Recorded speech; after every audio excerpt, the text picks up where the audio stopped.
Hello प्रिय विद्यार्थी, नमस्कार।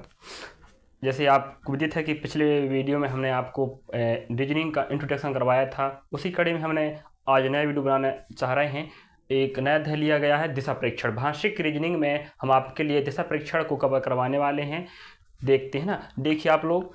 तो पहला अध्याय लिया गया है वर्बल रीजनिंग में, चैप्टर का नाम है डायरेक्शन टेस्ट, हिंदी में दिशा परीक्षण। तो हम शुरुआत करते हैं। सर्वप्रथम तो आपको पता होनी चाहिए कि दिशा परीक्षण पढ़ रहे हैं तो आपको दिशा का नॉलेज होनी चाहिए।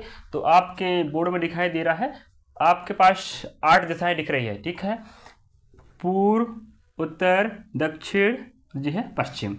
पूर्व, पश्चिम, उत्तर, दक्षिण, और उत्तर पूर्व, फिर दक्षिण पूर्व, फिर दक्षिण पश्चिम, फिर जी है उत्तर पश्चिम। तो आपको 8 के 8 दिशा याद होनी चाहिए और बनाते बननी चाहिए। 8 के 8 दिशा आपके काम के हैं प्रश्न को हल करने में। उसी प्रकार देखते हैं, जैसे ये सर्कल दिखाई दे रहा है, ठीक है। सर्कल में आपका करना है, अगर कोई व्यक्ति घड़ी की दिशा में घूम रहा है तो उसे क्या बोला जाएगा? दक्षिणावर्त, अंग्रेजी में क्लॉकवाइज। उसी प्रकार अगर व्यक्ति घड़ी के विपरीत दिशा में घूमता है, क्योंकि दिशा परीक्षण है तो घूमेगा, ठीक है। अगर विपरीत दिशा में घूमता है, घड़ी के विपरीत दिशा में, तो उसे बोला जाएगा वामावर्त, अंग्रेजी में एंटी क्लॉकवाइज, ठीक है। या तो क्या बोल सकता है, घड़ी की दिशा में घुमाइए, या कोई व्यक्ति घड़ी की दिशा में घूम रहा है तो क्या बोलेगा? दक्षिणावर्त या एंटी क्लॉकवाइज। उसी प्रकार विपरीत घूमेगा तो वामावर्त। अब देखते हैं, ये आपके पास सर्कल दिखाई दे रहा है, पूरा सर्कल, या कह सकते हैं आपका क्या है, एक वृत्त। चलिए यहाँ पर आप एक छोटा वृत्त बनाता हूँ मैं। ये वृत्त है, सर्कल है, 360 अंश का पूरा कोण बनता है वृत्त का सर्कल। और यहाँ से आप बिंदु से एक लाइन खींचो, कहलाएगा त्रिज्या, और जो पूरा कहलाता है व्यास। तो व्यास का अर्थ त्रिज्या, त्रिज्या का दोगुना व्यास होता है। तो देखो, जैसे आपके पास ये पूरा वृत्त रखा है, अगर आप बीच से लाइन मारते हो या लाइन खींचते हो तो ऊपर हिस्सा बनेगा 180 का और नीचे बनेगा 180 का, टोटल मिला बन जाएगा 360। उसी प्रकार अगर हम 180 को और आधा करते हैं तो कितने कितने एक बनेगा, दोनों हिस्से 90 90, ठीक है। अगर हम 90 को और आधा करते हैं तो बनेगा वो 45 45 का बनेगा। तो इन सब चीज को आपको अच्छे से पढ़ना है। उसी प्रकार जैसे आपके क्वेश्चन में आएगा left left, yes left left या बायां बायां, तो समान समान हमेशा जोड़ना है। जैसे बायां लेफ्ट लेफ्ट जोड़ो, राइट राइट जोड़ो, फिर लेफ्ट राइट घटाना है और राइट लेफ्ट को घटाना। तो समान समान को हमेशा जोड़ना है और असमान को घटाना है।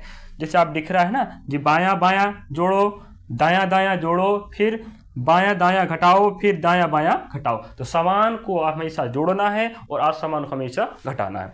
उसी कड़ी में आगे देखते हैं, ये नोट ध्यान रखें, बहुत काम का है। उसी प्रकार दक्षिणावर्त और दक्षिणावर्त दोनों समान है, तो क्या करना है आपको, यहाँ जोड़ रहे हो यहाँ पर भी जोड़ें। तो उसी प्रकार वामावर्त प्लस वामावर्त, फिर वामावर्त माइनस दक्षिणावर्त, उसी प्रकार दक्षिणावर्त माइनस वामावर्त। तो यहाँ देख रहे हैं आप, समान समान जुड़ रहे हैं और असमान असमान घट रहे हैं। उसी प्रकार यहाँ पर भी सेम और यहाँ पर सेम, वही नियम लग रहा है। तो इतना चीज आप समझ चुके होंगे, एक बार और रिपीट कर लेना आप लोग, है ना। तो उसी प्रकार अगर आप दिशा परीक्षण में 5-6 टाइप के क्वेश्चन बनता है, तो एक आता है दूरी वाला। तो दूरी वाले में जो दिख रहा है आपको क्या, समकोण त्रिभुज, बहुत काम का है। जैसे देख सकते हैं आप, समकोण ऐसा त्रिभुज जिसका एक कोण कितने अंश का हो, 90 अंश का, क्या कहलाएगा, समकोण त्रिभुज। आपके समक्ष दिखाई दे रहा है। और अगर आपके दिशा ज्ञान परीक्षण वाले में टॉपिक अध्याय में दूरी वाला प्रश्न बनेगा तो इस प्रकार का एक पोजीशन आता है, कौन सा वाला, समकोण त्रिभुज में। इसमें क्या होता है, इसके माध्यम से हम, अगर दो भुजा आपको दिया है, दो भुजा का मान, जैसे लंब दिया है, आधार दिया है, तो आप कर्ण का मान आसानी से निकाल सकते हैं। तो समकोण त्रिभुज में दो भुजा का मान दिया है और तीसरी भुजा का मान निकालना है, तो आपको क्या करना है, पाइथागोरस प्रमेय लगाकर तीसरी भुजा का मान निकालना है। जैसे कर्ण दिया है और लंब दिया, तो हम आधार निकालना है तो हमें लगाना पड़ेगा पाइथागोरस प्रमेय।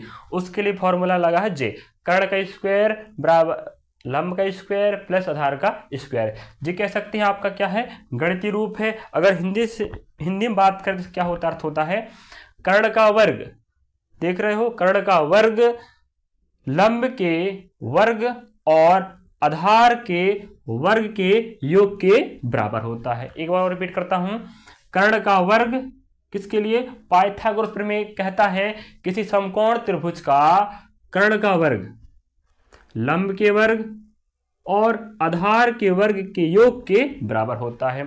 इसका हमेशा प्रयोग करना है समकोण त्रिभुज में, जिससे दो भुजा का मान दिया रहेगा, तीसरी भुजा का मान हम आसानी से निकाल सकते हैं।